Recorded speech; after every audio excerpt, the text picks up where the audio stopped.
네, 역사교과서 국정화 확정고시가 5일로 예정된 가운데 양당이 이 문제를 어떻게 풀어나갈지 귀추가 주목됩니다. 전국 소식 살펴보겠습니다. 장성호 건국대 교수, 또 강훈식 동국대 교수 나와 있습니다. 안녕하세요. 네, 안녕하세요. 안녕하세요. 네. 예, 조금 전에 전해드린 소식이에요. 여야가 지금 합의를 했거든요. 2+2 회동을 하기로 했습니다. 네. 어떤 그 논의를 할 걸로 보시나요? 글쎄 역대 2+2 회동을 해서 사실 여야가 합의한 것은 별로 없고 3+ 하면서 대표 간에 마지막에 만나서 타결한 경우가 상당히 많은데 지금도 마찬가지로 2+2 회동이 지금 열리고 있는 한중일 정상회담과 관련한 그런 것을 국회에서 지원하자 그런 것도 있을 것 같지만 그 핵심적으로 내면으로 들어가 보면 국정화 문제, 역사국회에서 국정화 문제를 가지고 5일날 확정고시를 하지 않습니까? 그렇죠. 예. 5일날 확정고시를 하기 때문에 지금 남은 기간이 4일밖에 없습니다. 그래서 사실은 급한 것이 야당인 것 같고, 그래서 야당이 새누리당을 설득을 해서 이것을 정부와 청와대가 이것을 확정고시를 연장하던가, 야당이 문재인 대표가 주장한 여러 가지 사회적 대기구 이런 것을 만들자. 이런 것을 여당을 설득하기 위해서 지금 대화를 하는 거지만 이미 여당은 내 갈 길을 가겠다고 천명을 한 상태고 야당도 국정화 저지를 하겠다고 큰 소리는 쳤지만 마땅히 이것을 저지할 수 있는 방법이 사실은 대국민 여론밖에 없기 때문에 야당으로서는 상당히 지금 2+2 회담을 비롯한 여야 대화에 상당히 기대를 걸 수밖에 없지 않는가 이렇게 봅니다. 네, 그렇다면은 지금 강훈식 교수님께서는 어떻게 보시나요? 의제에 대해서 일단 말씀 좀 해주시죠. 두 가지 구분해서 이제 봐야 될 것 같아요. 그러니까 3일날하는 원포인트 본회의가 있죠. 거기서는 이제 어쨌든 한중 FTA 문제가 가장 중요하게 논의가 될 듯합니다. 그리고 동시에 이제 KTFX 후속 사업 그 후속 사업에 대해서 전투기 거기에 대해서 좀 논의가 될 것 같고요. 또 하나는 이제 동시에 지금 박기춘 국토위원장의 공석이 된 위원장 선출 문제가 있고요. 그다음 중앙선관위원 선출 문제라든지 그리고 아마 이미 기합의했던 여야가 한 30-40개 정도 법안이 합의된 게 있습니다. 그래서 아마 원포인트 본회의는 아마 그래서 필요한 것 같고요. 그것과 별도로 지금 우리가 논의하고 있는 2+2 회담이 필요한 지점들은 좀 다른 것 같습니다. 그러니까 기본적으로 야당의 입장에서 아까 말씀하신 것처럼 사회적 대기구를 제안했는데 이제 어쨌든 여당에서 이런 지하에 거절을 하고 그 이후에 이제 지금 야당에서 이야기하고 있는 거는 그 거민정 교과서 그럼 검증위원회를 열어서 그걸 검증을 좀 해보자. 그리고 이제 마지막으로 그걸 시행령을 선포하기 직전의 단계에서 이제 거민정 교과서 검증위원회를 설치하는 것에 대한 야당의 아마 제안이 있을 것 같습니다. 물론 이제 이 부분에 여야 합의가 남겠습니다만 아마 이제 그렇게 해서 2+2 회의를 마지막에 좀 놓고 더 이상 이제 정쟁과 분열을 좀 막자 이렇게 제안하지 않을까 싶습니다. 네. 안 그래도 아까 그 브리핑 내용을 보니까 야당이 이미 그 검증위원회에 대해서, 그러니까 거민정 교과서에 어떤 문제가 있는지 한번 직접 보자 이런 의미가 있는 거겠죠? 그렇죠. 그러니까 국정화 교과서를 하는데 이제 한다라고 하는 게 정부와 여당의 입장 아니겠습니까? 근데 좋다. 그러면 이제 그렇다면 그 문제는 지금의 거민정 교과서가 문제가 있다고 그렇기 때문에 국정 교과서를 가자는 건데 역사 교과서를 국정하자는 건데 그 전 단계에서 그러면 거민정 교과서가 어떤 문제가 있는지 공개적인 장에서 한번 논의해보고 왜냐하면 역사 교과서 해서 이제 지금 바꾸면 바로 1년 만에 만들어서 17년에 나온다는 것 아니겠습니까? 그리고 매번 전공 바뀔 때마다 역사 교과서 문제 이렇게 처리하는 게 아이들한테도 되게 부담이 되니까 아예 이제 그러면 지금의 거민정 교과서의 문제에 대한 거를 공개적으로 검증하는 자리를 갖자는 게 야당의 입장입니다. 네. 그러니까 지금 정리를 해보면 일단 원포인트 본회의 같은 경우에는 이제 논쟁이 없는 부분을 위해서 이제 마련을 한 거고, 중요한 부분이 이제 2+2로 만날 때가 중요한데 이때 어떤 의제를 갖고 얘기할 거냐 해서 역사교과서 이제 문제를 얘기하셨습니다. 그렇습니다. 그런데 지금 검증위원회 말씀하셨거든요. 근데 그 검증위원회 제안에 대해서 여당이 사실상 거부를 했다 이렇게 나오고 있어요. 그렇게 되면 논의가 어떻게 진행이 될 것 같으신가요? 이미 결론은 났다고 봐야 되지 않겠습니까? 여당 입장에서는 기존의 교과서 체제를 내용을 봤을 때 이것은 우리 국정교과서로 할 수밖에 없다는 여러 가지 타당한 원리 그리고 타당한 증거들이 있다고 보는 거고 야당에서는 어디가 그런 것이 있냐. 그래서 오히려 이것을 만듦으로써 예를 들어서 과거의 권위주의 정권의 국정도사와 같은 그런 악패가 다시 드러날 가능성이 있다고 주장하는 거 아닙니까?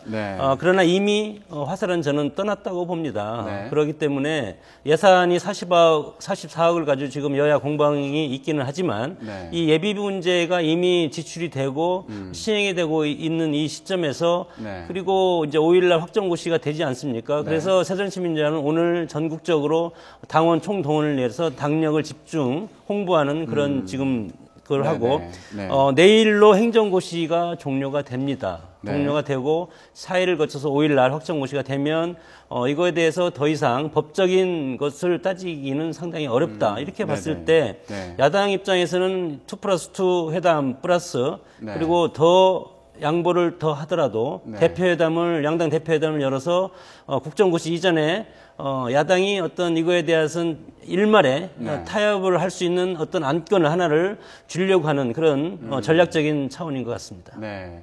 근데 장성호 교수님 말씀 들어보면 조금 비관적으로 이제 보시는 것 같아요. 그러니까 추가적인 어떤 논의나 진척 사항이 있기는 어려운 상황이라고 보시는 것 같은데 교수님 입장은 어떠신가요? 네, 뭐 사실은 이제 그런 지점이 있겠습니다만 전 두 가지로 여당이 고민해봤으면 좋겠습니다. 한 가지는 지금 계속 여론의 추이가 안 좋아지고 있다는 거죠. 그러니까 처음에 역사교과서 국정화 문제를 제기했을 때는 어쨌든 뭐 대통령이 시정연설에도 설명했었습니다만 그렇죠. 대통령께서 설명한 것은 어쨌든 역사를 바로잡아서 아이들에게 자랑스러운 미래를 남겨주겠다. 이제 이런 메시지를 중심으로 말씀하셨는데 그것과 다르게 국민의 대다수 또 여당의 일부에서는 역사교과서를 국정화하는 문제에 대해서 우려를 표명하고 있는 게 사실이거든요. 그래서 사실은 이제 그런 부분을 좀 더 길게 생각하면서 가져가자는 야당의 주장에 대해서는 사실 좀 열어놓고 물론 결과적으로 5일날 고시를 하면 이 문제는 정리되는 건 맞습니다. 하지만 국민의 여론이라는 것들이 계속 변하는 추이를 안 볼 수는 없거든요. 특히 국회의원들이나 정치권들이 그 여론의 추이가 긴급하게 빠지고 있다면 찬성의 수치가 줄어들고 반대의 수치가 늘어나고 있다면 이 점에 대해서 한번 마지막까지 즉 고시 직전까지 한번 마지막으로 한번 검토해 볼 필요가 있겠다라는 지점이고요. 또 한 가지는 아마 야당에서 2+2에서 두 번째 의제로 아마 올릴 것은 아까 잠깐 언급했던 KPX 사업에 대해서 국정감사하자고 요구할 가능성이 좀 있습니다. 그래서 이제 지금 그것들이 사실은 미국에 방문하셨지만 좀 뭐 대미 굴욕 외교다 이런 이야기까지 나오고 이런 지점들이 있었던 거기 때문에 그 두 가지들을 이야기를 좀 해보면 현재의 상황에서 보면 여당의 입장에서 하고 싶지 않더라도 국민의 의견을 좀 널리 듣는 그런 자세가 필요하지 않나 생각이 듭니다. 그럼 일단 KFX 사업도 말씀하셨지만 국정교과서 문제 먼저 좀 더 얘기를 해보겠습니다. 지금 여론의 추이를 말씀하셨는데 저희가 여론조사 결과를 준비를 했거든요. 함께 보면서 좀 얘기를 해봤으면 합니다. 지금 교수님 말씀하신 것처럼 추이를 보면 지금 반대 여론이 높아지고 있는 상황이거든요. 그 10월 그 셋째 주 들어서 지금 49%까지 47%에서 또 49% 이런 식으로 계속 올라가고 있는 상황입니다. 네, 실제로도 보면 물론 이제 지금 10월 27일 박근혜 대통령께서 시정연설 이후에 바로 이어서 그날과 다음 날 했기 때문에 여론에 충분히 반영되지는 않았을 가능성도 있습니다. 보통 여론조사를 하고 나면 한 2, 3일 정도 있어야 반영이 된다라는 것이 이제 여론조사 전문가들의 의견이기 때문에요. 하지만 그럼에도 불구하고 전반적인 추이와 추세가 반대가 늘어나고 있는 지점에 대해서 사실 여당이 좀 검토를 해야 되는 것 아니냐. 그리고 아무래도 이것들을 고시 기간을 두는 이유는 국민의 여론들을 보는 거거든요. 사실 이제 그 기간에 비밀 TF를 운영하면서 또 문제가 됐던 것 아니겠습니까? 국민의 여론을 좀 보고 마지막으로 교육부 장관이 고시를 하면서 이제 시작을 하는 것인데 지금 그렇게 보면 국민의 여론이 좋지 않다. 점점 안 좋아지고 있다. 특히 대통령까지 나섰음에도 불구하고 좋지 않다라는 부분에 대해서 적어도 뭐 대통령의 국정 지지도와 별개로 역사 교과서의 국정화 문제에 대해서는 적어도 국민들의 여론은 좋지 않다라는 것들을 좀 확인할 수 있는 지점이 아닌가 싶습니다. 그 비밀 TF 말씀도 하셨는데 이제 그 부분이 여야 간에 또 쟁점이 되는 공방이 있는 또 부분이기도 하고요. 교수님은 어떻게 보세요? 이런 추이에 저 여론조사를 봤을 때 대통령의 지지도는 변함이 없다는 것이고 국정도서와 관련해서는 약간의 비판적인 여론이 상당히 좀 더 올라갔다는 것은 저것은 그런 뜻이 있을 겁니다. 예를 들어서 11월 5일에 국정고시 확정고시 되기 전까지 이거에 반대하는 세력에서 지금 뭐 예를 들어서 중앙청 앞에서 서울역에서 적극적인 시위도 하고 전 국민 지금 여론전을 벌이지 않습니까? 그런 반면에 적극적으로 여론조사에 응답할 가능성이 상당히 많고 예를 들어서 국정화를 지지하는 세력들은 일정 부분 소극적인 반응 태도를 보이기 때문에 여론조사에 나타난 것이고 그 근본적인 것을 바탕을 깔고 봐야 될 것이 대통령 지지도는 변함이 없다는 것이고 그러면 지금 일단 저희가 대통령의 직무 그 수행 평가한 내용이거든요. 함께 보면서 좀 얘기를 해볼까요? 지금 보면 그 잘하고 있다 또 잘 못하고 있다 이 내용을 좀 보면요. 지금 잘하고 있다는 내용이 조금 줄었다가 다시 반등한 모습을 보이고 있고요. 네. 또 잘 못하고 있다. 이 부분이 10월 셋째 주까지 계속 늘어나는 상황이었다가 이후에 또 감소하는 이런 추세를 보이고 있습니다. 예, 같이 좀 참고해서 대통령께서 국정화 이슈를 던졌을 때는 야당이라든가 역사학계에서 적극적으로 반대를 표명했기 때문에 상당히 떨어졌는데 물론 국정화 이슈와 플러스해서 최근에 한중일 3국 정상회담이 지금 열리고 있지 않습니까? 그런 걸 봤을 때 박근혜 대통령이 외교와 안보에서 상당히 강세를 보인다고 했을 때 국정화에서 일정 부분 빠진 여론을 외교 한중일 정상회담을 통해서 회복을 했다고 보고 국정 교과서와 관련해서 청와대나 대통령 그리고 여당과 야당 서로 분리할 게 없다고 봅니다. 왜냐하면 여당은 여당대로 보수층을 결집할 수 있는 어떤 이슈가 될 것이고 야당은 야당대로 야권 3자가 합의해서 동일 행동을 하듯이 야권의 결합, 야권의 어떤 화합이라든가 결속을 다지는 계기가 될 것이고 그리고 문재인 대표로서도 분리할 것이 없는 것이 최근에 당내 여러 가지 지금 당내 분열이라든가 앞으로 있을 향후 공천 파동 같은 게 있을 때 이런 국정화 이슈로서 일정 부분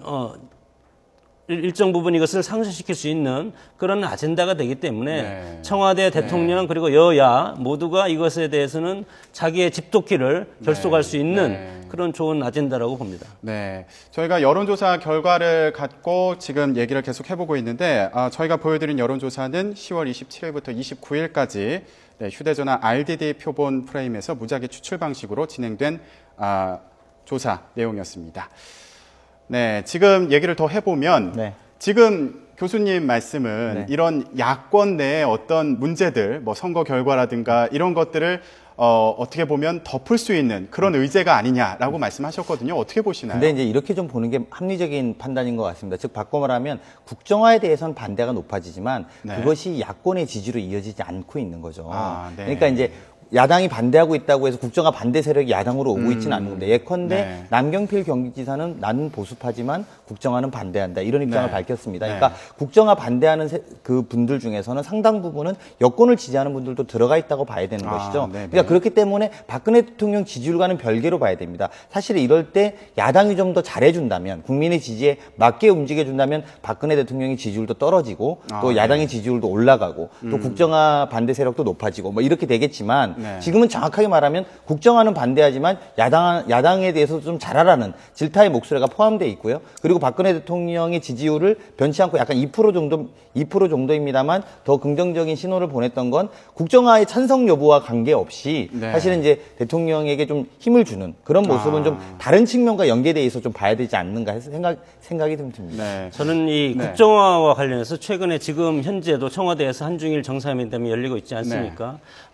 이것을 봤을 때 향후 우리 국제정치 질서가 민족주의 시대로 갈 가능성이 상당히 많은데 국정화 문제에서 가장 문제가 되는 것이 과거의 친일 일본에 관한 역사적인 기록도 아니고 그리고 예를 들어서 5.16을 군사 정변이라 표현한 그런 것을 다시 번복하는 것도 아니고 제가 보기에는 북한과 대적하고 있는 그리고 북한이 지금 내년에 4차 핵실험을 동시에 5차까지 하겠다는 그런 첩보가 있는 상황 아닙니까? 이렇게 봤을 때 북한과 접하고 있는 우리로서 북한과 접하고 있는 어떤 체제적인 안정을 결속할 수 있는 대북한관을 교과서에 어떻게 기술을 하냐 그것이 저는 가장 핵심적인 문제라고 봤을 때 일단은 체제적인 안전을 어떤 역사적인 그런 맥락에서 다양한 해석보다는 여야 역사학계가 모여서 이거에 대한 단일한 안을 마련해서 물론 교사의 수업권이 있습니다. 이거에서 어떤 세 줄, 네 줄 이렇게 북한에 관련된 사안을 놓더라도 교사, 학교에서 선생님들이 이것을 학생들한테 어떻게 해석해서 가르치느냐에 따라서 이거에 대한 상당히 또 영향이 있을 텐데 그것은 차치하고라도 일단은 원론적으로 교과서 내에서만은 여당과 야당 그리고 역사학계가 모두 합의를 해서 하나의 안을 만들어서 교과서로 만드는 것은 저는 의미가 있고 그런데 그 이제 국정화 논란 자체보다 이제 여야가 이것을 어떻게 보고 어떻게 끌고 갈 것이냐 이 부분에 대해서 좀 더 얘기를 해본다면 아까 교수님께서 처음에 말씀하실 때 지금 2+2 회동을 하는 것을 놓고도 야당에게 더 필요한 어떤 그런 모멘텀, 기회라고 이제 평가를 하셨던 것 같아요. 왜 그렇게 보셨는지. 예, 간단히 설명 부탁드립니다. 여당은 이미 국정화를 하겠다고 이미 결정을 하고, 그리고 김문수 대표도 수차례 이것은 목숨을 걸고 이것을 쟁취해 나가겠다고 그런 거 아닙니까? 그래서 여당이나 청와대는 이미 국정화로 가겠다고 일단 결정이 됐고, 야당은 청와대에서 사회적 대타협 기구를 만들다거나 뭐 검인정을 검증을 한다거나 이런 것을 계속 여당한테 요구를 하는 것은 야당이 여기에 빨려 들어가서 여기에서 추격을 하다가 그냥 끝나면 야당의 역할을 국민들한테 존재감을 얻을 수 없지 않습니까? 그렇기 때문에 교수님께서 보실 때는 그 아까 말씀하신 걸 보면은 이제 야당의 지지로 또 이어지지는 않는다, 반대가 는다고 해도 이렇게 말씀하셨는데 이 문제가 선거의 의제는 될 수 없다고 보시는 건가요? 아니죠. 그러니까 아주 솔직히 말하면 야당이 선거의 의제로 쓰면 유리하지는 않아 보입니다. 정확하게 말씀드리면 왜냐하면 이 부분이 대다수의 국민들의 정서에서 보면 부적절하다고 생각하는 여론이 높아질 수밖에 없습니다. 아까 국정화에 필요하다는 말씀을 해서 제가 잠깐만 덧붙이면 전 세계에서 국정화된 역사 교과서를 쓰는 나라는 5군데입니다. 북한, 몽골, 우즈베키스탄 등이거든요. 그리고 더군다나 대부분이 이제 검인정을 쓰는데 검인정하다가 국정으로 간 나라는 하나도 없습니다. 그러니까 이제 이게 이런 사실은 되게 우리가 예전에 했던 방식을 다시 가기 때문에 이제 문제가 되는 거고요. 저는 그 부분 잠깐만 이야기하고요. 근데 중요한 건 그럼에도 불구하고 핵심 지지층, 즉 보수파, 여당의 핵심 지지층에게는 이건 굉장히 중요한 호재입니다. 즉 바꿔 말하면 남북이 대처되어 있는 상태에서 소위 말하는 역사의 문제를 굉장히 핵심 지지층을 활성화시키는 데 도움이 될 거라고 보여집니다.